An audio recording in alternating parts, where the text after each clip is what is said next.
Dinda Kirana diketahui baru saja selesai menjalani operasi. Pasalnya, ia dinyatakan menderita penyakit kista. Kista yang bersarang di tubuh Dinda Kirana berukuran cukup besar. Lewat instastory-nya pada Kamis, tanggal 10 Juni tahun 2021, Dinda mengabarkan kondisi terbarunya pasca operasi. Menurut pengakuan Dinda, operasinya memang berlangsung cukup lama. Kendati demikian, operasi yang dilakukannya berjalan dengan lancar meski ada pendarahan di bagian pinggulnya. Aku dibius total karena pas operasi posisi badan aku harus terbalik. Kepala aku hampir nyentuh lantai dan kaki di atas, imbuhnya.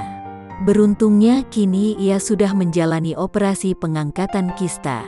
Lewat unggahannya di feed Instagram, wanita berusia 25 tahun itu secara gamblang menjelaskan operasi yang baru saja ia lakukan tersebut.